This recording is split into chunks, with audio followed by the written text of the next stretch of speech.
पैसा बाहेक अरू नसोच्नेहरूका हातमा सरकार पुगेपछि शङ्ख घण्टा बजाउनुहोस् यस सालमा, अरू के काम होला?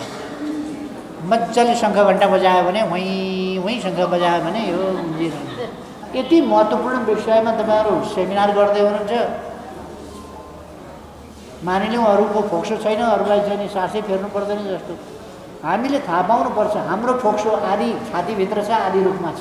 सरकारका मान्छेहरूको मलाई थाहा छैन केही रुचि छ कि छैन, नलेज छ कि छैन, उहाँहरू हेर्नुहुन्छ कि हुन्न। मैले देखेको के हो भने ब्युरोक्राट्सले ड्राफ्ट गरिदिएका फर्मेटभित्रका स्टेटमेन्ट पढिबाँची गरिदिने सम्मको काम गर्ने खालको स्थिति बनेको देख्छु। कुन चाहिँ हो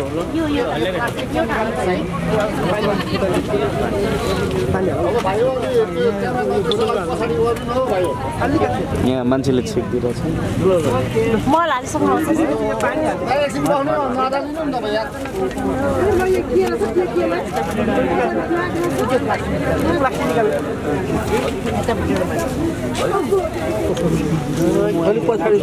पछाडि पानीको बोतल खुट्टा काट्ला यो पानी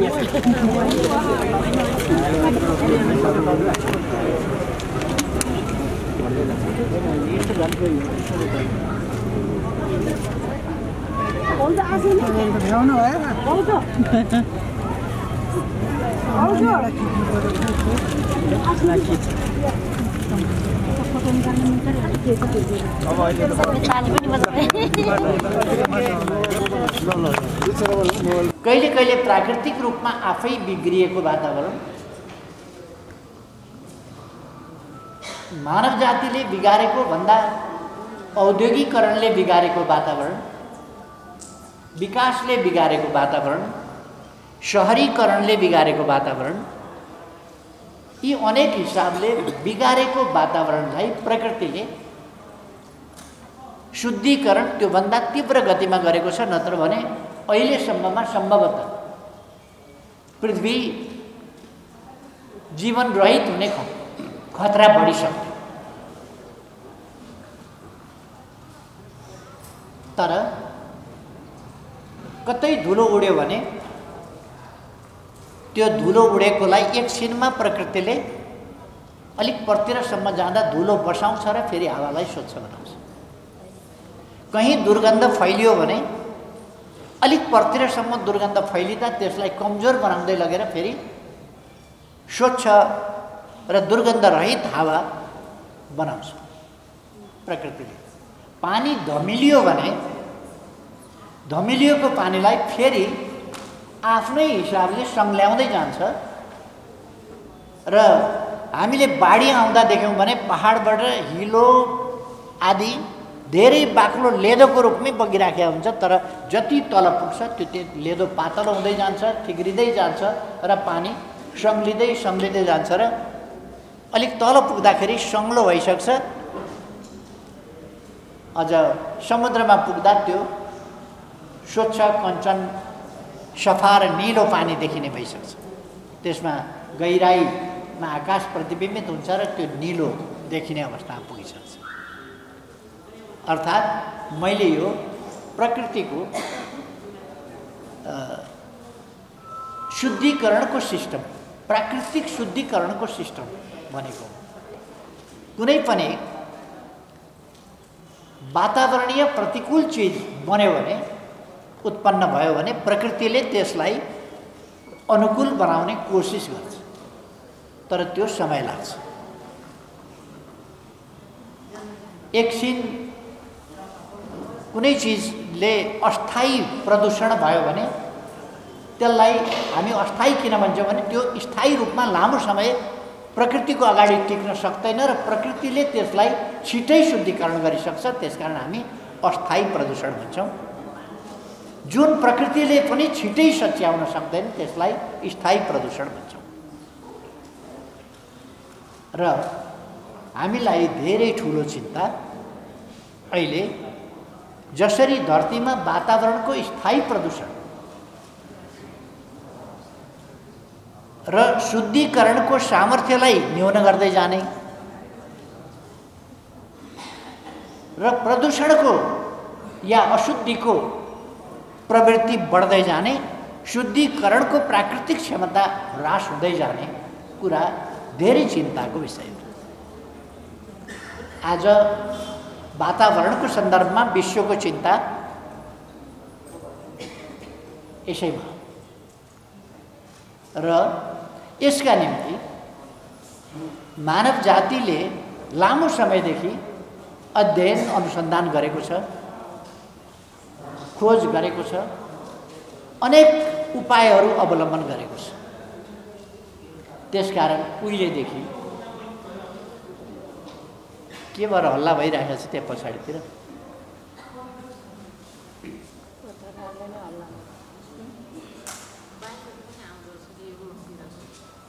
बाहिरको होइन,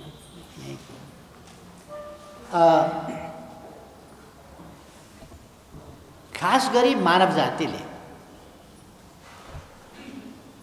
समग्रताप्रति, विश्वप्रति, मानव जातिप्रति र भविष्यप्रति समेत जिम्मेवार हुनुपर्छ भन्ने भावको सट्टा आफ्नो लाभ, तात्कालिक लाभ यसमा बढ्ता ध्यान दिने प्रवृत्तिले गर्दा विकासका नाममा, उद्योगका नाममा, खास गरी उद्योग र विकासका नाममा, शहरीकरणका नाममा वा विभिन्न सामग्रीहरूको निर्माण र तिनीहरूको समुचित व्यवस्थापन हुन नसक्ने जस्ता कुराहरू र अरू कार्बन उत्सर्जनको अत्यधिक मात्रा र निरन्तरको मात्रा, जसबाट वायु प्रदूषण अत्यन्त हुने, यस्ता कुराहरूदेखि लिएर कहिले कहिले भीषण आगलागी हुने, यस्ता कुराहरूबाट वातावरण, बाढी पहिरोदेखि लिएर यस्ता कुराबाट पनि प्रदूषित त हुन्छ नै, तर बाढीको पहिरोको कुराहरूलाई प्रकृतिले फेरि वातावरणीय सन्तुलनमा चाहिँ ल्याउँछ। तर कतिपय कुरा चाहिँ धेरै लामो समय लाग्छ। खास गरी मानव निर्मित परमाणु भट्टीहरू, परमाणु अस्त्रहरूको प्रयोग वा परीक्षण, यस्ता कुराहरूबाट निस्किएका रेडियो विकिरणहरू, न्युक्लियर विकिरणहरू र तिनलाई चाहिँ प्रकृतिले पनि सफा गर्न धेरै लामो समय, वर्षौँ, दशकौँ र कहिले कहिले शताब्दीसम्म पर जान सक्छ, शताब्दीौँ जान्छ। यस्ता खालका कुराहरूले वातावरण बिथोल्ने, बिगार्ने र जसमा प्रत्यक्ष रूपमा तत्काल देखिने र परोक्ष रूपमा, जस्तो रेडिएसनको एक्सपोजरबाट वा रेडिएसनसँग मानवको एक्सपोजर वा जीवहरूको एक्सपोजरबाट, तिनको संसर्गबाट विभिन्न प्रकारका खतरनाक रोगहरू दीर्घकालमा प्रकट हुने, बिस्तारै देखा पर्ने र त्योसँग प्रत्यक्ष रूपमा जोडिएको नदेखिने, जसले गर्दा त्यसको कारण पत्ता नहुने, यस्ता कुराहरूले मानव जातिलाई विभिन्न प्रकारका रोग व्याधिहरू दिएको छ। क्यान्सर बढ्दो छ, दुर्व्यसनका कारणले बढ्दो होला। दुर्व्यसन मात्रै होइन, क्यान्सर बढ्नको कारण, सबभन्दा बढ्ने क्यान्सर बढ्ने भनेको यो आणविक अस्त्रहरूमा वा रियाक्टरहरूमा, तिनीहरूबाट पैदा भएको आणविक रेडिएसन, त्यसबाट क्यान्सर लगायतका अनेक चिजहरूको ठुलो सम्भावना, आम रूपमा भन्ने हो भने त्यसले कसैलाई छोड्दैन त्यस्ता सम्भावना।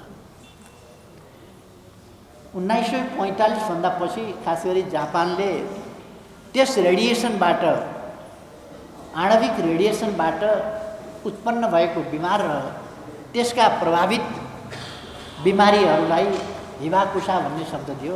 आणविक रेडिएसनको विकिरणको निष्कासनबाट त्यससँगको संसर्गबाट आएको रोगव्याधि,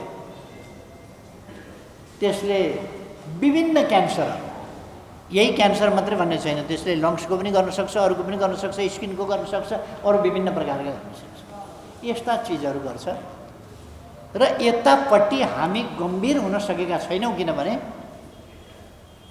अहिले हामी यस्तो खतराको ज्वालामुखीको टुप्पोमा, ज्वालामुखीको मुखमा उभिए जस्तो स्थितिमा छ। परमाणु अस्त्रको यति ठुलो निर्माण भएको छ, परमाणु अस्त्रमा प्रयोग गरिएको न्युक्लियर्स, त्यसमा जुन रेडिएसन विकिरणहरू, त्यसमा युरेनियम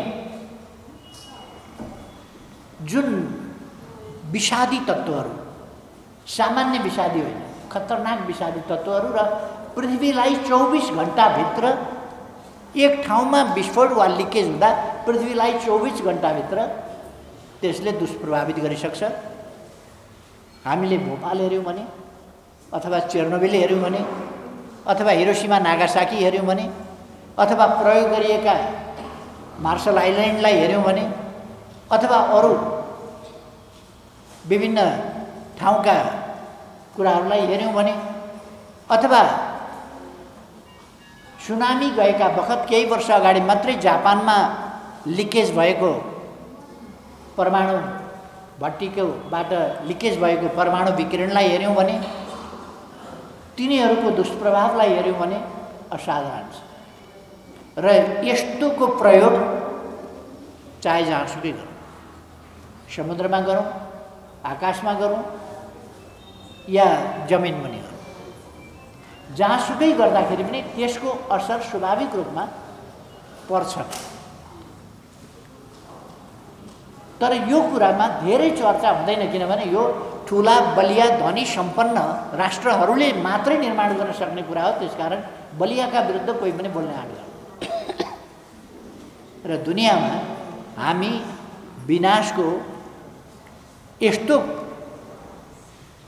यस्तो एउटा भोल्क्यानोको मुखमा भए जस्तो विनाशको मुखमा छौँ, जहाँ कतैको एउटा शक्तिशाली भट्टी विस्फोट भयो भने वा विस्फोट हुनु पर्दैन, त्यहाँबाट कुनै हिसाबले लिकेज भयो भने मानव जातिले सयौं वर्षसम्म बहुतै अपाङ्गता अथवा अटिजम, अपाङ्गता, अरू प्रकारका सुस्त मनस्थिति, जन्मिँदै अपाङ्गतादेखि लिएर जन्मिसकेपछिका पनि कुनै पनि उमेर समूहका मान्छेहरूलाई क्यान्सर हुने वा अरू प्रकारका रोगहरू हुने, दीर्घकालीन र खतरनाक रोगहरू हुने सम्भावना हुन्छ। त्यस्तो स्थितिमा हामी छौँ र हामीले आज समग्रतामा वातावरणको सन्दर्भमा मानवीय सजगता, मानवीय जागरण बढाउनु छ र यस्ता सम्पूर्ण कुराहरू, खास गरी हामीले चर्चा गरिरहेको कुरा अहिले प्राकृतिक विपत्तिहरू वा प्राकृतिक कारणले उत्पन्न हुने वातावरणीय विनाश वा प्रतिकूलताको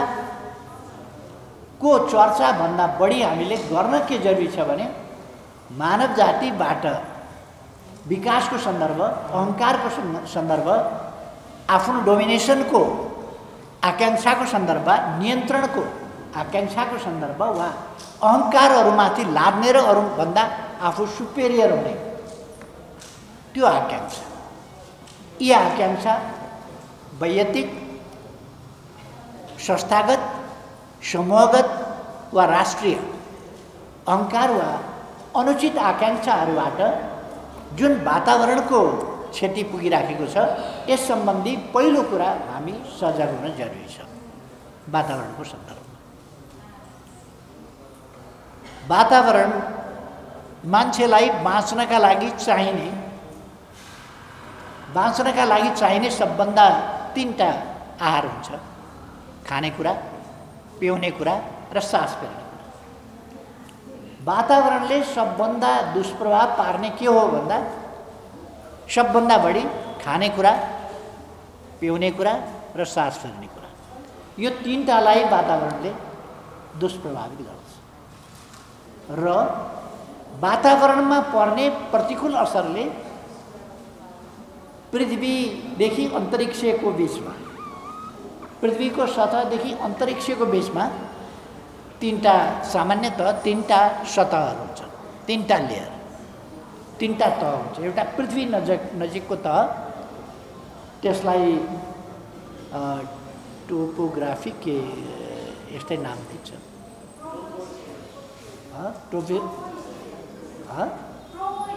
टोपोस्फियर। यस, पृथ्वीको धेरै नजिकै भएको अथवा करिब 45,000 फिटसम्म भएको टोपोस्फियर लगभगको अथवा त्योभन्दा तलको, अझ त्योभन्दा पनि तल भनौँ करिब 20-25,000 30,000 फिटसम्मको उचाइको, जहाँसम्म प्राय बादल लाग्दछ त्योसम्मको टोपोस्फियर यो। र त्यसदेखि 75,000 फिटसम्मको उचाइको अर्को एउटा बेसको लेयर हुन्छ, त्यसको पनि मैले नाम बिर्सेँ। अर्को के भन्नुभयो? यस, त्यो स्फियर। अर्को त्यसपछि ओजन लेयर भन्ने हुन्छ, त्यसभन्दा पछिल्लो स्पेसभन्दा यताको ओजन लेयर। र ओजन लेयरले खास गरी सूर्यबाट आउने अल्ट्राभाइरस विकिरणहरू, यहाँ जानकार विज्ञ साथीहरू नै हुनुहुँदो रहेछ, ती विकिरणहरूलाई रोक्ने काम गर्दछ र मानिसलाई क्यान्सराइटिस आदि इत्यादि रोगहरूबाट बचाउने, दीर्घकालीन रोगबाट बचाउने र विभिन्न प्रकारका, जस्तो आँखाको ज्योति खतम पारिदिनेदेखि लिएर अनेक प्रकारका खतरनाक चिजहरूबाट मानिसलाई वा जीवहरूलाई बचाउने काम गर्छ ओजन लेयरले। त्यसभन्दा अर्को लेयरको अर्को काम र सबभन्दा हामीलाई धेरै सम्बन्ध भएको त यो पृथ्वीको सबभन्दा नजिकै भएको बादल लाग्ने लेयर भनौँ न, उचाइसम्म बादल जहाँसम्म लाग्छ त्यो लेयर चाहिँ फेरि मैले बिर्सेँ, टोपोस्फियर, यो टोपोस्फियर, यो चाहिँ बादल लाग्ने सम्मको लेयरलाई टोपोस्फियर भन्यो। त्यो टोपोस्फियर चाहिँ हाम्रो जीवनसँग, वनस्पतिसँग, जीवसँग, माछाहरू हरेकसँग सम्बन्धित भएको चाहिँ सबभन्दा चर्को चाहिँ यो हो। र सबभन्दा बढी कार्बनको इफेक्ट अरूलाई पनि, अरू लेयरलाई पनि पर्न सक्छ, त्यसको पर्छ, तर सबभन्दा बढी चाहिँ त्यो टोपोस्फियर यसमा चाहिँ बढी क्षति हुन्छ। अब हामीलाई सबभन्दा बढी चाहिने हावा, स्वस्थ हावा, जहाँ पर्याप्त स्वस्थ सफा अक्सिजन हामीले पाउन सकौँ, जहाँ नाइट्रोजन नहोस्, जहाँ कार्बन डाइअक्साइड चाहिँ धेरै नहोस्। र यस सम्बन्धमा धेरै लामो छलफल अहिले गर्न भ्याइँदैन कि कसरी यसको मापन, हावाको मापन कसरी हुन्छ, यसमा कुन तत्त्व कति चाहिन्छ आदि इत्यादि, र हाम्रो स्थिति के छ भन्ने कुराहरू अहिले म त्यसमा जान चाहन्छु। यसको अलिक फेरि लामो यसै सन्दर्भमा त विश्वमा गोष्ठी भइराखेका छन्। आज अहिले सम्भवतः आज स्टकहोममा होला, इन्टरनेसनल युएनको आयोजनामा स्टकहोममा इन्टरनेसनल सेमिनार भइरहेको छ, आज कन्फरेन्स भइरहेको छ इन्टरनेसनल विश्व वातावरण सम्बन्धमा। र यसपल्टको नारा त्यसै कारण ओन्ली वान अर्थ, एउटा मात्रै विश्व, एउटा मात्रै धरती, एउटा मात्रै यो हरियो ग्रह जहाँ जीवन छ। त्यसकारण यो यस ब्रह्माण्डमा सौरमण्डल नभएको भए यस ब्रह्माण्डको अरू सौरमण्डलहरूको, आकाशगङ्गाहरूको केहीको पनि कुनै अर्थ छैन। यदि यो सौरमण्डल हुँदैन थियो भने, यो आकाशगङ्गा जुन हाम्रो आकाशगङ्गा छ त्यसको पनि अर्थ हुँदैन थियो। यदि हाम्रो सौरमण्डल हुँदैन थियो भने, हाम्रो सौरमण्डलमा पनि 9 ग्रह र अनेक उपग्रहहरू, ती 9 ग्रहका उपग्रहहरू आदि, तिनको केही अर्थ हुँदैन थियो यदि पृथ्वी हुँदैन थियो भने। र पृथ्वी यसकारण ब्रह्माण्डको सबभन्दा सर्वश्रेष्ठ ग्रह यसकारण हो कि यो यसमा जीवन छ। अहिलेसम्म प्रमाणित कुरो के हो भने यसमा जीवन छ र यसमा जीवहरूमध्ये पनि मानव जस्तो जीव छ, सचेत, ब्रेनी, जसको मस्तिष्कमा मेमोरी पावर छ एउटा कुरा, र अर्को कुरा यसमा इनोभेटिभपन छ, रचनात्मक सृजनात्मकपन, इनोभेटिभपन एउटा कुरा, र अर्को मेमोरी पावर। मेमोरी पावरले गर्दा मान्छे सचेत कसरी भयो भन्दाखेरि मेमोरी पावरको कारणले। यदि सबै कुरा बिर्सिन्थ्यो भने खत्तम थियो। त्यसकारण बिर्सिने रोग लागेपछि बुढेसकालमा बिर्सिने रोग लाग्यो भने अचम्मैसँग मान्छेको विद्वत्ता आदि इत्यादि ब्रिलियन्सी सबै समाप्त हुन्छ, किनभने उसले केही पनि नसम्झिएपछि त सिन्थ्यो। त्यसकारण मेमोरी पावर मानव जातिको, मानव मस्तिष्कको सबभन्दा हाइएस्ट कुरा हो, जसले मानिसलाई ब्रिलियन्ट बनाएको छ, जसले मानिसलाई इनोभेटिभ बनाएको छ, जसले मानिसलाई रचनात्मक बनाएको छ, अनुसन्धाता बनाएको छ, खोजकर्ता बनाएको छ, विकासकर्ता बनाएको छ, मेमोरी पावर। मेमोरी पावर अरू जीवहरूसँग पनि हुन्छ तर थोरै हुन्छ, मानवसँग असाधारण मेमोरी पावर छ।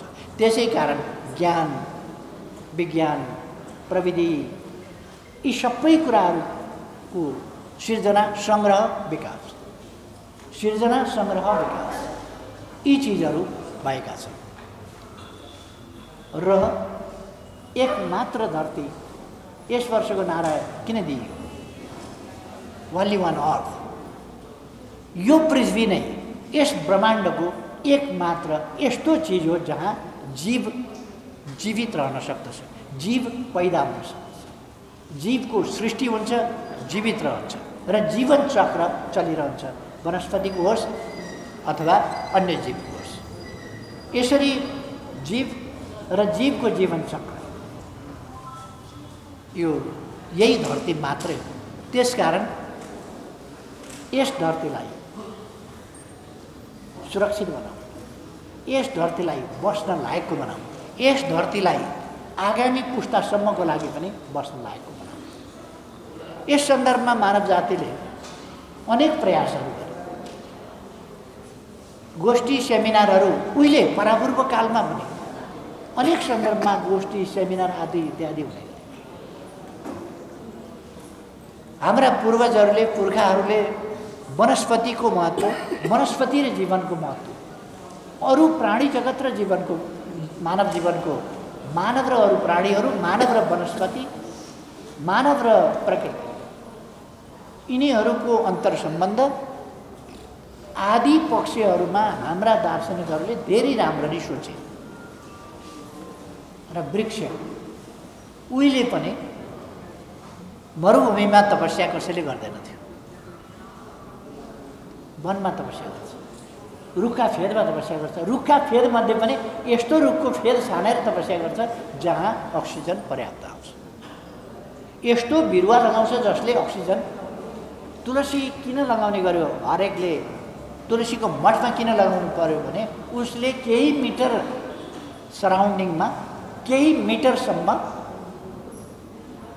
त्यसले अक्सिजन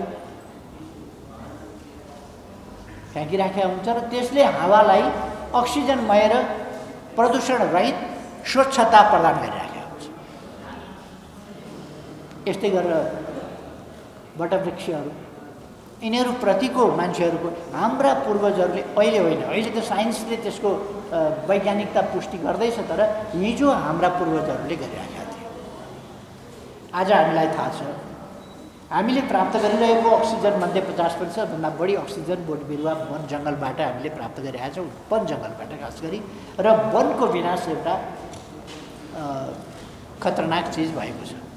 हामीले गर्व गर्न सक्दछौँ, नेपाली भएको हुनाले गर्व गर्न सक्छौँ, हाम्रो प्रकृतिसँग गर्व गर्न सक्दछौँ। अरू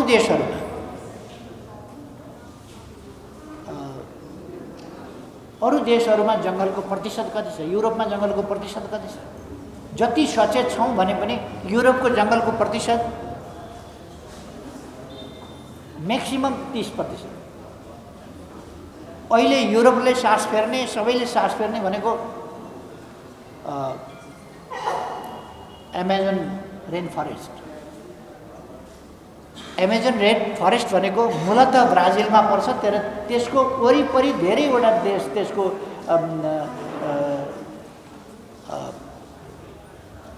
भेनेजुएला पनि पर्छ, कोलम्बिया पनि पर्छ, अर्को पनि पर्छ, अर्को पनि पर्छ, थुप्रो देशहरू पर्छन्, अर्जेन्टिना पर्छ, कुन पर्छ, थुप्रो देशहरू पर्छन् र पेरुसम्म पनि पर्छ दक्षिण पश्चिममा। अनेक देशहरू त्यसले समेटेको छ र नेपालभन्दा, सिँगै नेपालभन्दा त्यो रेन फरेस्ट, एमाजोन रेन फरेस्टको आकार चाहिँ 38 गुणा नेपालको भन्दा ठुलो छ। त्यहाँ आगलागी भयो भने केही वर्ष अगाडि मात्रै त्यहाँ आगलागी भएको थियो। त्यो आगलागी हुँदा दुनियाँमा हाहाकार भएको थियो, किनभने त्यसले जुन कार्बन उत्सर्जन गर्छ त्यो आगलागीबाट त्यो भयावह छ। अर्कातिर अक्सिजन उत्पादन गर्ने फ्याक्ट्री नै समाप्त भयो। यो एमाजोन रेन फरेस्ट भनेको ब्राजिलको, ल्याटिन अमेरिकाको उत्तरमा पर्छ, ब्राजिलको पश्चिमी भागमा पर्छ, क्यारिबियनको दक्षिण भागमा पर्छ र इक्वेडरको पूर्वतिर पर्छ, पेरुभन्दा उत्तरतिर पर्छ। यो ठाउँ बोलिभिया लगायतका क्षेत्रहरू समेटेको यो ठाउँ नेपालको सिँगै क्षेत्रफलभन्दा 38 गुणा बढी अथवा 55 lakh hectare, 55 lakh square kilometre, hectare भन्छ, 55 लाख स्क्वायर किलोमिटरको क्षेत्रफल त्यसले ओगटेको छ एमाजोन रेन फरेस्टले। र त्यसलाई युरोपको फोक्सो पनि भनिन्छ, किनभने युरोपले सास फेर्ने अक्सिजन त्यसैले पठाउँछ र दुनियाँका लागि 20% अक्सिजन त्यही एउटा जङ्गलले दुनियाँका लागि 20% अक्सिजन एमाजोन रेन फरेस्टले एक्लै 20% अक्सिजन त्यसले प्रोडक्सन गर्छ। अर्थात् वनस्पतिको त्यसकारण महत्त्व छ र वनस्पतिको एउटा अक्सिजन दिने मात्रै होइन, अक्सिजन त देखिँदैन नि, देखिने खालका फल दिन्छ, देखिने खालका पात पतझड हुन्छ, त्यसले मल दिन्छ, अनेक त्यसका पक्षीहरू छन्, त्यसको साइकल छ, धरतीलाई मलिलो बनाउने, उर्वर बनाउने, धरतीलाई रिचार्ज गरिरहने, इरिगेसन सिस्टम त्यसको कसरी धरतीलाई वेट कसरी बनाउने, सुखा हुनबाट कसरी जोगाउने, पटपटी फुट्नेबाट कसरी जोगाउने, त्यसलाई मलिलो कसरी बनाउने, त्यसलाई फेरि रिप्रोडक्टिभ कसरी बनाउने, त्यसलाई जीवन र वनस्पतिको उर्वर लगातारको उर्वर स्थल कसरी बनाउने, यी चिजहरूका लागि वनस्पतिको असाधारण महत्त्व छ। यसैका लागि मानव जातिले संयुक्त राष्ट्र सङ्घको तत्वावधानमै अहिलेभन्दा 50 वर्ष अगाडि 1972 मा एउटा इन्टरनेसनल कन्फरेन्स भएको थियो र त्यसपछि एउटा आकार लिँदै गयो। विश्वले वातावरणको सम्बन्धमा गम्भीरतापूर्वक ध्यान दिनुपर्छ भन्ने कुराको आकार लिँदै गयो। त्यसपछि मलाई लाग्छ 1974 जस्तो मलाई लाग्छ, तर यसमा तपाईँहरूले 1973 लेख्नुभएको रहेछ। I am a little bit confuse. यसमा 1973 लेख्नुभएको छ, तर मलाई लाग्छ विश्व वातावरण दिवस मनाउन थालिएको चाहिँ 1974 हुनुपर्छ जस्तो लाग्छ मलाई।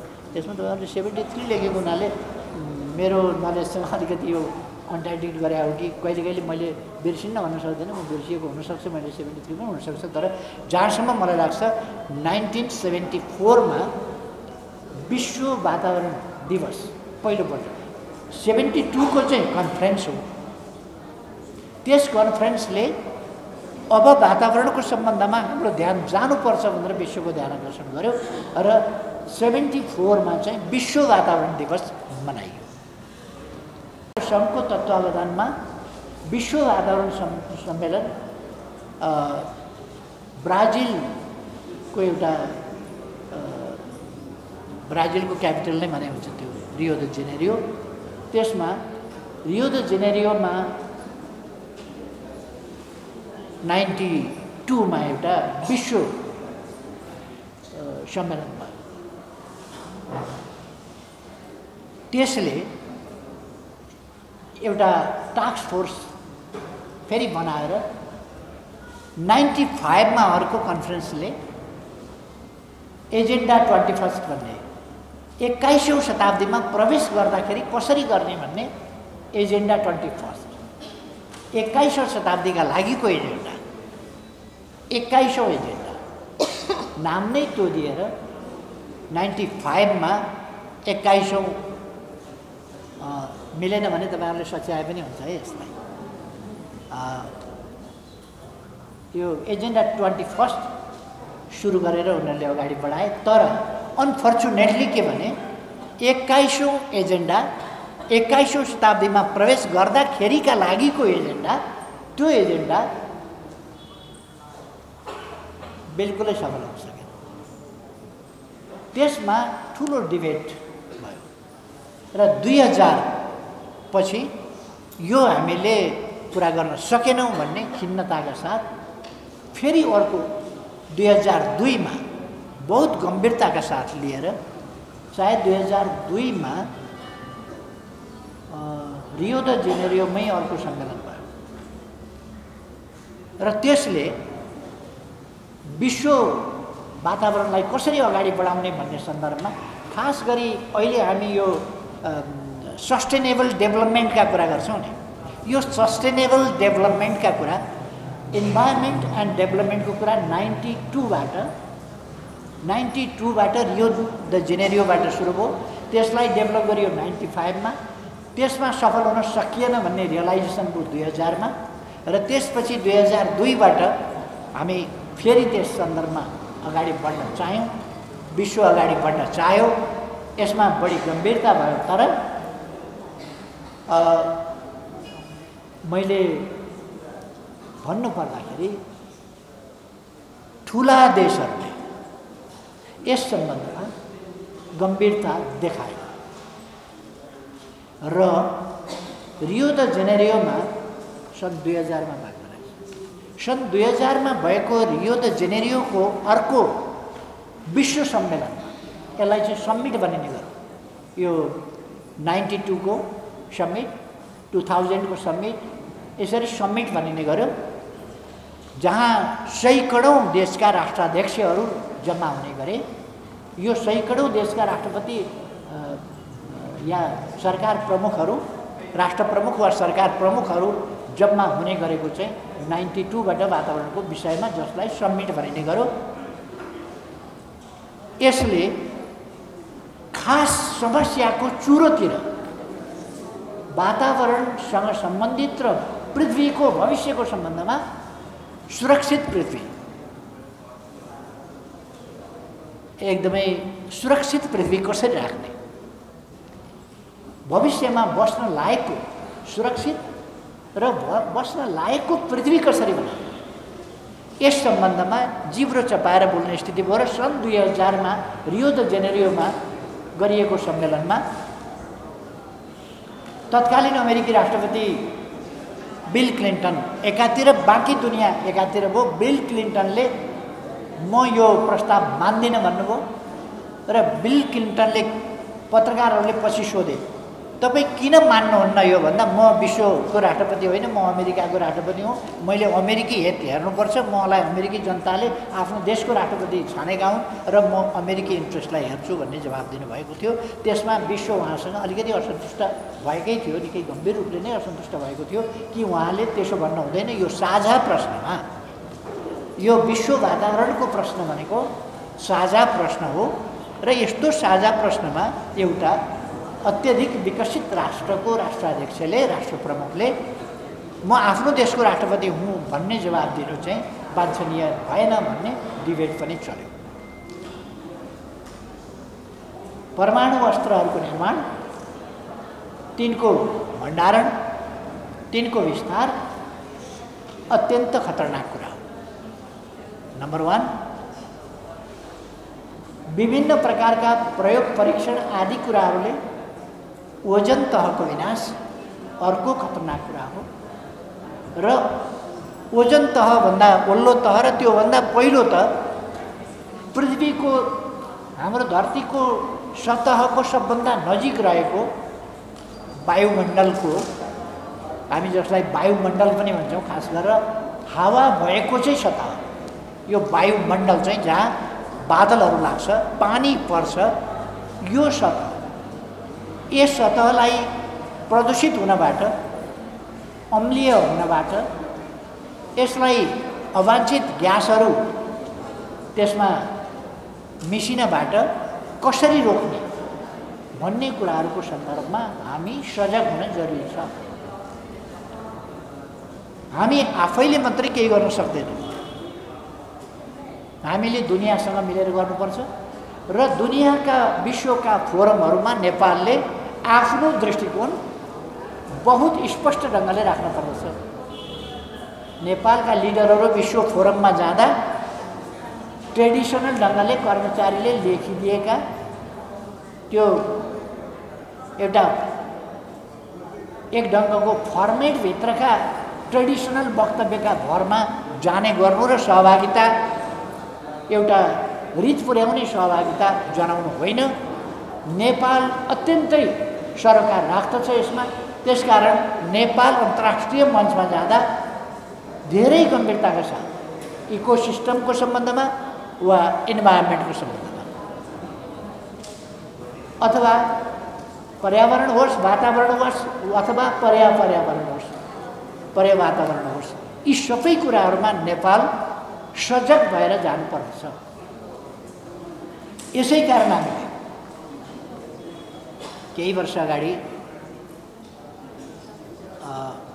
पेरिसमा भएको विश्व वातावरणीय सम्मेलन, त्यस सम्बन्धमा हामीले कुरा गऱ्यौँ र एउटा राम्रो मोड लिएको थियो। अमेरिकाको राष्ट्रपति बाराक ओबामा हुनुहुन्थ्यो, उहाँहरू समेतको सहभागिता थियो। विश्वका सबै प्रमुख नेताहरूको, प्रमुख राष्ट्रहरूको सहभागिता थियो। यद्यपि मैले यहाँ प्रमुख भन्दा सोभरेन्टीको हिसाबले भनेको होइन, कि भूमिकाको हिसाबले मुख्य भूमिका खेल्न सक्ने राष्ट्रहरूको सहभागिता थियो र त्यस सहभागितामा राम्रो प्रस्तावहरू, जसलाई वातावरण सम्बन्धी पेरिस सम्मेलनको निष्कर्ष हामी भन्छौँ। यद्यपि यसमा थुप्रो प्रोटोकलहरू भएका छन्, थुप्रो सम्मेलनहरूले अनेक प्रोटोकलहरू निकालेका छन्। ती प्रोटोकलहरूको बारेमा पनि म अहिले चर्चा गर्न चाहन्न, किन हामीसँग समय पनि छैन। फेरि हामी यस सम्बन्धमा एउटा विश्व वातावरण दिवस मनाउने सन्दर्भमा गएका छौँ। यसको सविस्तार छलफल गर्ने र यसका इस्युहरूको गहिराइमा जाने कुनै कार्यशाला लिइरहेका छैन। त्यसकारण मैले त्यसै सीमाभित्र रहेर मात्रै आफ्ना कुराहरू राख्न चाहन्छु। पहिले सस्टेनेबल डेभलपमेन्ट गोल, पहिले यही प्रसङ्गमा आउँदै गएपछि मिलेनियम च्यालेन्ज गोल, यो मिलेनियम च्यालेन्ज गोल, यो गोलमा हामी एकपल्ट गयौँ र यस गोललाई पनि हामीले पुरा गर्न सकेनौँ। त्यसपछि सन् 2030 सम्मका लागि सस्टेनेबल डेभलपमेन्ट गोल भन्यौँ, जसभित्र वातावरणीय प्रश्न एउटा महत्त्वपूर्ण प्रश्न। के भन्नु खैर, वातावरणीय प्रश्न यो सस्टेनेबल डेभलपमेन्ट गोलको सन्दर्भमा हामीले 5वटा पिलर भनेका छौँ। 5वटा पिलर, 17वटा गोल लक्ष्यहरू र 169वटा उपलक्ष्यहरू जुन भनेका छौँ। यसमध्ये 5वटा पिलर, यद्यपि म 5वटा पिलरमा त्यति सहमत छैन। संयुक्त राष्ट्रसङ्घले भनेको भए पनि धरती र मानव जाति चाहिँ आधार हो, पिलर हो। सस्टेनेबल डेभलपमेन्ट गोलका अरू पिलर चाहिँ समृद्धि भनेको छ। समृद्धि त हामीले चाहेको गन्तव्य हो, त्यसकारण त्यो पिलर होइन। जसको जगमा, जसको आधारमा हामी माथि उठ्न सक्छौँ, समृद्धि गन्तव्य हो। शान्ति अपरिहार्य आवश्यकता हो डेभलपमेन्टका लागि, इज ए मस्ट। तर आधार भन्ने कुरा होइन, त्यो प्राप्ति गर्नुपर्ने चिज हो। र त्यसै गरेर इन्क्लुसिभनेस भन्छ, इन्क्लुसिभनेस पनि पिलर होइन, इन्क्लुसिभनेस इज अ मेथड हो। यो चाहिँ तरिका हो डेभलपमेन्ट। त्यसकारण यस जगमा यस पिलरमा हामी उठ्छौँ भन्ने कुरा देयर आर 5 पिलर्स भन्ने मान्दिनँ, मैले चाहिँ 2 पिलर्स भन्छु, अर्थ एन्ड ह्युमन बिङ्स। दुईवटा चाहिँ वास्तवमा पिलर हो। अब यो एनजिओ अलिक बढी प्रभावित भएर यस्ताहरू 5वटा पिलर भनेर जो राखिएको छ, इन्क्लुसिभनेस पनि पिलर होइन, मेथोडोलोजी हो। डेभलपमेन्ट हाम्रो समृद्धि प्रस्पेरिटी हाम्रो गोल हो र पिस हाम्रो आकाङ्क्षा हो, आवश्यकता हो। त्यसकारण यो संयुक्त राष्ट्रसङ्घले भनेका कुरामा मैले डिबेट गर्न खोजेको होइन, तर मेरो विचारमा 2टा पिलर हुन्, अरू चाहिँ तरिका हुन्, के हुन् जे होस्। 5वटै पिलर मान्ने अहिले त्यसले कुनै हानि नोक्सानी गरिहालेको छैन, हानि नोक्सानी केही पनि गर्दैन। 5वटै पिलर मान्यौँ। त्यो 5वटा पिलर माथि जुन हामीले सस्टेनेबल डेभलपमेन्ट गोलका मेन 17 गोल्स राखेका छौँ वा टार्गेट राखेका छौँ। यसमा अङ्ग्रेजीमा ठिक शब्द प्रयोग भएको छ गोल्स भनेर, नेपालीमा टार्गेट यो लक्ष्य भनिएको छ। त्यो लक्ष्य चाहिँ उपयुक्त होइन, त्यहाँ गन्तव्य गोल उद्देश्य त्यो चाहिँ उपयुक्त हो। 17वटा गन्तव्यहरू या गोलहरू या लक्ष्यहरू, त्यो लक्ष्य होइन उद्देश्यहरू, र त्यसमा पुग्ने अरू 169वटा लक्ष्यहरू। खै यी कुराहरू हामीले प्राप्त गर्ने हो भने वातावरणीय प्रश्नलाई केन्द्र भागमा राखेरै चल्नु पर्दछ। विकासले मात्रै सस्टेनेबल डेभलपमेन्ट गर्न सक्दैन। अस्पताल बनाएर, मेडिसिन पढाएर, नर्स उत्पादन गरेर, डक्टर उत्पादन गरेर, स्पेसलिस्ट उत्पादन गरेर यदि इन्भाइरोमेन्टल क्वेसनमा हामी कन्सियस भएनौँ भने त्यो चिज इफेक्टिभ हुन सक्दैन। निरोगी मानव जाति बनाउनका लागि, निरोगी मानव समाज बनाउनका लागि, स्वस्थ मानव समाज बनाउनका लागि र धरतीको भविष्यलाई सुरक्षित राख्नका लागि, धरती बाँच्न लायक बनाउनका लागि, त्यसका लागि वातावरणीय पक्षमा ध्यान दिएन भने काम लाग्दैन। त्यसकारण यो अत्यन्त महत्त्वपूर्ण पक्ष हो जसमा हामीले ध्यान दिन जरुरी छ। त्यसै कारण हामीले सन् 2020मा हामीले सगरमाथा संवाद गर्ने भने ग्लोबल एउटा कन्फरेन्स, इन्टरनेसनल कन्फरेन्स, त्यो सिरिजमा गर्ने, त्यसलाई एउटा प्लेटफर्मको रूपमा, रेगुलर प्लेटफर्मको रूपमा, एउटा पर्मानेन्ट प्लेटफर्मको रूपमा इस्टाब्लिस गर्ने सगरमाथा संवाद। त्यसमा हामीले सन् 2020का लागि mountains and the climate and the mountains, वातावरण र हिमाल, हिमाल र वातावरण, यो विषय हामीले राखेका थियौँ।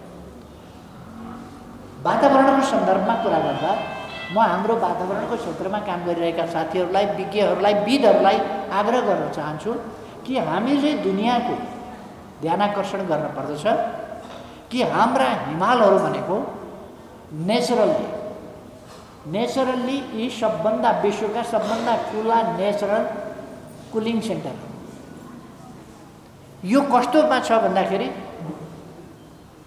लाइन अफ क्यान्सर र लाइन अफ क्याप्रिकन, मकर रेखा र कर्कट रेखाका बीचको तातो प्रदेशलाई यसले समेट्छ। र यो तातो प्रदेश भनेको हावा तात्ने र यहाँ चाहिँ खास गरी अफ्रिकी, सहारा, अरू विभिन्न मरुभूमिहरू र थार, यी विभिन्न मरुभूमिहरूबाट तातेको हावा, उष्ण प्रदेशबाट तातेको हावा, गर्मी प्रदेशबाट तातेको हावा आउँछ। र हिमाल यस्तो चिज हो जसले जति तातेको हावा होस्, जेसुकै होस्, आफ्नो जति नजिक आउँछ त्यसलाई चिसो बनाउँदै लान्छ र हिमालको छेउमा पुग्दा त्यो आइसमा परिणत भइसक्यो हुन्छ। त्यो हावा त्यो स्नोमा परिणत भइसकेको हुन्छ र त्यो तातेर आएको, उहाँबाट तातेर लुको रूपमा आएको हावा यहाँ आइपुग्दाखेरि आइसको रूपमा, त्यो स्नोको रूपमा चाहिँ त्यहाँ वर्षिन लाग्छ। अथवा यस्तो यो उष्ण प्रदेश, कर्कट रेखा र मकर रेखा, यो कर्कट रेखा र मकर रेखाका बीचको ग्रीष्म प्रदेश। यस ठाउँको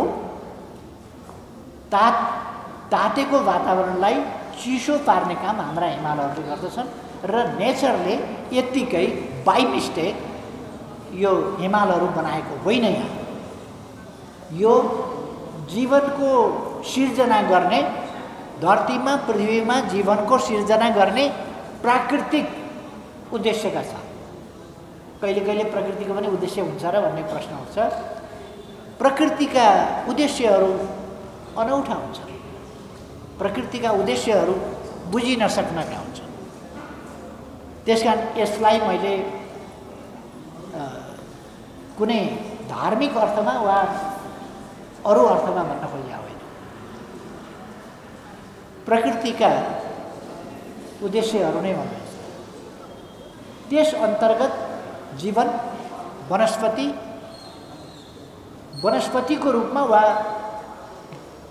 जीव जनावरको रूपमा, कीट पतङ्गको रूपमा, कुनै रूपमा होस् जीवको उत्पत्ति, त्यसका लागि हिमालहरूको सृजना भयो। हिमाल हुँदैन भने जीवको सम्भावना धरतीमा छ। र अर्को कुरा, यो चाहिँ मैले कुलिङ सिस्टमको कुरा गरेँ। यो हावा आदि इत्यादिको रिफाइनिङको कुरा गरेँ मैले। अर्को, हिमालको अर्थ र महत्त्व यसकारण छ, नदीहरू किन छन् भन्दा हिमाल छ र नदीहरू छन्, पहाडहरू छन् र नदीहरू छन्, चट्टान छ र नदीहरू छन्। हिमाल हुँदैनथ्यो भने, चट्टान हुँदैनथ्यो भने, पहाड हुँदैनथ्यो भने, झरना हुँदैनथे, ग्लेसियर हुँदैनथे, अनि हामीले हिम पहिरो पढ्नु पर्दैनथ्यो, हिम पहिरोको बारेमा जान्नु पर्दैनथ्यो, हिमतालहरूको बारेमा जान्नु पर्दैनथ्यो, झरनाहरू, छहराहरू, छाँगाहरू, तालहरू, तलैयाहरू जान्नु पर्दैनथ्यो, पहराहरू, चट्टानहरू हुँदैनथ्यो भने त्यहाँ पानी सञ्चित भएर बस्दैनथ्यो। सञ्चित भएर बसेको पानी तप तप चुम्दै गएर मूल बनेर फुट्दैनथ्यो। मूलहरू फुट्दै नआउने हो भने नदीहरू बन्दैनथे, खरे बन्थे होला, खरे नदी होइन। नदी बन्छ किनभने हिमाल छ, नदी बन्छ किनभने चट्टान छ। हिमाल हामीले हेऱ्यौँ भने माथि हिउँ मात्रै छैन, तलतिर चट्टान छ र सम्पूर्ण चट्टानहरू पानी अब्जर्भ गरेर पानी बोकेर बस्दछन्। माथि थाप्लामा हिउँ बोकेर बस्दछन् र हिउँलाई बिस्तारै बिस्तारै बिस्तारै पगालेर आफ्ना चट्टानहरूभित्र पसाउँछन् र चट्टानले यो लाखौँ करोडौँ अरबौँ टन पानी बोकेर बस्दछ चट्टानले। हिमालका चट्टानहरू सधैँ ओसिला हुन्छन्, पानीमा हुन्छन्, भिजेका हुन्छन् र त्यहीँबाट पानी सिर्जना हुन्छ। र यसले रिचार्ज सिस्टमको एउटा from mountain to ocean, ocean to mountain, cloud भएर ओसन टु माउन्टेन र पग्लिएर नदी भएर फेरि माउन्टेन टु ओसन, यो एउटा सर्कल हुन्छ। यो सर्कल भनेको रिचार्ज सिस्टमको कुरा हो र धरतीलाई यो रिचार्ज सिस्टमले थोपा थोपा गरेर बिस्तारै बिस्तारै हावामा पानी पठाएर त्यहाँ ठोकिएपछि त्यो चिसो हावा त्यसमा पानी मिसिएको हुन्छ। त्यो पानी मिसिएको पानीहरू पहाडमा गएर ठोकिने, रुखहरूमा गएर ठोकिने र त्यसबाट त्यसलाई सिँचाइ दिने, त्यसका पत्रहरूमा, त्यसका पातहरूमा, त्यसका काण्डहरूमा, त्यसका हाँगाहरूमा, ती मार्फत त्यसलाई चाहिँ रिचार्ज सिस्टम गरिरहेको हुन्छ, वेटिङ सिस्टम। हाम्रो छाला किन सुक्खा छैन? हाम्रो हिमालको योगदान छ। हाम्रा हिमालहरूले दिएको ओस, हाम्रा हिमालहरूले दिएको पानीको ससाना कणहरू जो हावामा पठाइएको छ त्यसको असर छ, जसले गर्दा पुरै ड्राई भएको हुँदैन। यसर्थ मैले संयुक्त राष्ट्र सङ्घका यस सम्बन्धमा काम गर्ने लिडरहरू, leading personalities of the United Nations जसले इन्भाइरोमेन्टको सम्बन्धमा काम गर्छन्, उनीहरूलाई मैले के हो माउन्टेन, माउन्टेन क्लाइमेट के हो र किन नेपालमा माउन्टेन छन्, हिमाल नेपालमा मुख्य रूपमा होला, सबभन्दा धेरै त नेपालमा छ। नेपालको 70% भूभाग हिमाल छ। यो खालि नेपालका लागि मात्रै महत्त्वपूर्ण छैन र हामीले हिमालको क्लाइमेट भनेको हाम्रा लागि होइन, हाम्रो निम्ति मात्रै होइन, यो विश्वका लागि। त्यसकारण विश्वले यसमा बुझ्नु पर्दछ भनेर मैले इन्टरनेसनल फोरममा अथवा अरू युएनका रेस्पोन्सिबल व्यक्तिहरूसँगका भेटमा सबै ठाउँमा यसलाई उठाएको छु र यसै प्रयोजनका लागि हामीले सन् 2020मा अहिलेभन्दा 2 वर्ष अगाडि हामीले सगरमाथा संवाद यो आयोजना गर्न खोजेका थियौँ। एभरेस्ट डायलग भनेर त्यसलाई आयोजना गर्न खोजेका थियौँ, तर त्यो कोभिड-19 का कारणले डिस्टर्ब हो र गएको सेप्टेम्बरमा हामीले आयोजना गर्न खोजेका थियौँ, तय पनि भएको थियो। अनफर्चुनेटली हामी जुलाईतिरै गयौँ होला। जुलाईतिरै सरकारबाट हटेपछि कसले सोच्ने वातावरण, कसले सोच्ने के, पैसा बाहेक अरू नसोच्नेहरूका हातमा सरकार पुगेपछि के को वातावरण, के को के, त्यो सबै टुङ्गियो कुरा। त्यसकारण अहिले यी सब कुराहरूतिर सरकारका मान्छेहरूको मलाई थाहा छैन केही रुचि छ कि छैन, नलेज छ कि छैन, उहाँहरू हेर्नुहुन्छ कि हुन्न। मैले देखेको के हो भने ब्युरोक्राट्सले ड्राफ्ट गरिदिएका फर्मेटभित्रका स्टेटमेन्ट पढिमाची गरिदिने सम्मको काम गर्ने खालको स्थिति बनेको देख्छु। त्यसबाट हामीले अलिकति माथि उठ्न जरुरी छ र हामी हरेक नागरिक यसमा सजग हुन जरुरी छ, सचेत हुन जरुरी छ र यसको समग्र अर्थ र महत्त्व बुझ्न जरुरी छ। यति महत्त्वपूर्ण विषय तपाईहरुले त्यसमा भन्नुभएको छ यो संयुक्त अपिलमा कि महिलाहरू वातावरणसँग बढी एउटा सृजनशीलताको हिसाबले आमा भएको हिसाबले अथवा धरती स्वरूप भएको हुनाले, प्रकृति स्वरूप भएको हुनाले महिलाहरूको बढी निकटता छ वातावरणसँग भन्ने कुरा यहाँ राख्नुभएको छ, जो बिल्कुल सही कुरा हो, अत्यन्त सही कुरा। र तपाईहरुले त्यसकारण अखिल नेपाल महिला संघले यसको आयोजना गर्न जुन इनिसिएसन लिनुभयो र तुलसीलाल स्मृति प्रतिष्ठान यसमा सरिक भयो र आफ्नो सहभागिता जनायो, त्यसका लागि म धन्यवाद भन्न चाहन्छु सह-आयोजक संस्थाहरूलाई। धेरै महत्त्वपूर्ण विषयहरूमा तपाईहरुले यस दिवसलाई पारेर भए पनि यो आयोजना गर्नुभएको छ। अखिल नेपाल महिला संघले यस्तो विषयमा राष्ट्रिय स्तरमै पनि छलफलहरू आयोजना गर्यो भने, यसबाहेक छलफल आयोजना गर्यो भने फर्मल मनाउने कुरा मात्रै होइन कि एउटा कार्यशालाकै रूपमा त्यसबाट हामी निष्कर्ष निकाल्ने जो दुनियाँका अगाडि हामी हाम्रा दृष्टिकोण भनेर प्रस्तुत गर्न सक्छौँ र नेपाल वातावरणको सम्बन्धमा बढी सेन्सिटिभ छ, बढी महत्त्वपूर्ण छ। नेपाल वातावरणीय प्रश्नमा विश्वले रेन फरेस्ट, एमाजोन रेन फरेस्टमा ध्यान दिने मात्रै होइन, त्यसको चर्चा मात्रै गर्ने होइन कि हाम्रा माउन्टेनको पनि चर्चा गर्नुपर्दछ। त्यत्तिकै महत्त्वपूर्ण वा मोर देन रेन फरेस्ट अन्त पनि लगाउन सकिएला, अन्तलाई पनि जङ्गलामय बनाउन सकिएला, तर हिमाल रोप्न सकिँदैन। जङ्गल उमार्न सकिन्छ, जङ्गल बनाउन सकिन्छ, तर हिमाल बनाउन सकिँदैन, हिमाल उमार्न सकिँदैन। त्यसकारण जङ्गलमा भन्दा बढ्ता ध्यान भएको हिमालमा दिनुपर्छ। यदि भएको हिमाल डेड भयो, धरती डेड हुनसक्छ, माटो डेड हुनसक्छ, अनेक कुराहरू डेड हुनसक्छ। हामीले माटोलाई जीवनमय राख्नका निम्ति वातावरणको कुरा गरेका छौँ। माटो पनि जीवित छ, माटो जीवित चिज हो, त्यसभित्र ब्याक्टेरियाहरू माछा हुन्छन्, जीवित छ र नै त्यहाँ जीवित भएकै हुनाले मरेको कुनै पनि महिलाले बच्चा पाउँदैन। डेड सोइलले कुनै बिरुवा निकाल्न सक्दैन, त्यसकारण जीवित सोइल चाहिन्छ, जीवित माटो, त्यसले मात्रै बिरुवा उत्पादन गर्न सक्छ।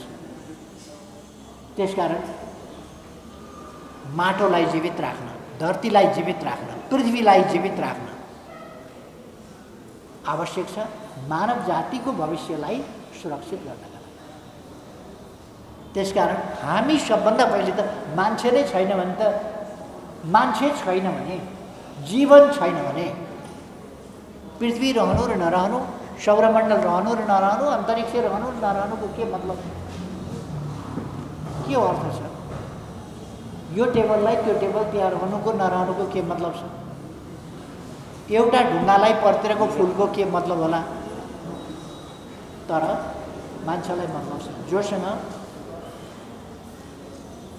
मेमोरी छ, इनोभेटिभनेस छ र सौन्दर्य चेत छ। जीवनको अर्थ अर्को के हो भने सौन्दर्य चेत। यी सबै कुरा भएको मानव जातिको अस्तित्वसँग वातावरणको प्रश्न भविष्यसम्मका लागि अत्यन्तै आजदेखि भविष्यसम्म स्वस्थ रहन अहिलेदेखि अलिकति धुलो ओढ्यो भने त हामीलाई रुगा लाग्छ, खोकी लाग्छ, एकछिनमा थाहा पाउँछौँ नि हामी। एउटाले छेउमा बसेर सिगरेट खायो भने हामीलाई खोकी लाग्छ, एकछिनमा हामी खोकी हुन्छौँ, खोकी लाग्ने हुन्छौँ। एउटा एकपल्टको धुलोले हामीलाई रुगा लगाउँछ, खोकी लगाउँछ। त्यसकारण कति साह्रै महत्त्व छ हाम्रो जीवनसँग, हाम्रो स्वास्थ्यसँग, हाम्रो दैनिकीसँग, हाम्रो बाँच्ने कुरासँग, हाम्रो निरोगीपनसँग भने हाम्रो भविष्यसँग कति महत्त्व छ भन्ने कुरा पनि यसले देखाउँछ। यस्तो महत्त्वपूर्ण काम तपाईँहरूले गर्नुभएकोमा धेरै धेरै धन्यवाद छ आयोजकहरूलाई। तपाईँहरूले यस्तो महत्त्वपूर्ण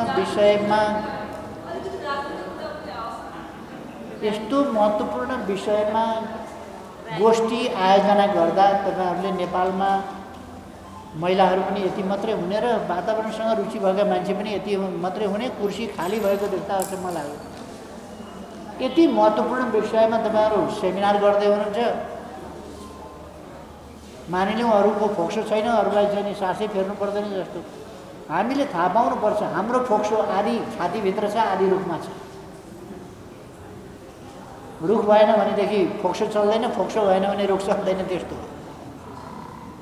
त्यसकारण यो फोक्सो र रुखको सम्बन्ध बुझ्ने मान्छे पनि यति मात्रै हुँदाखेरि त अचम्म लाग्यो। अब तपाईँहरूको आमन्त्रण गर्न कन्जुस्याइ हो कि आफ्ना कुरा सुनाउन कन्जुस्याइ हो कि मान्छेहरूको रुचि हराएको हो कि तपाईँहरूको चाहिँ सक्रियतामा कमी भएको हो, त्यो मैले बुझिनँ। तर त्यो त हल त यति सानो हल त मान्छे नआँट्नु पर्ने हो, किन थोरै मान्छे हुनुभयो, त्यो चाहिँ मैले बुझिनँ। वातावरण जस्तो महत्त्वपूर्ण विषयमा खबर पाएर पनि कोही आएन भने चाहिँ कठैवटा हुनुपर्छ त्यस्ता व्यक्तिहरू। मलाई पनि बोलाउनु भयो, बोलाएपछि म दौडेरै आएँ। तपाईँहरूलाई धन्यवाद छ, सबै साथीहरूलाई धन्यवाद। यो हल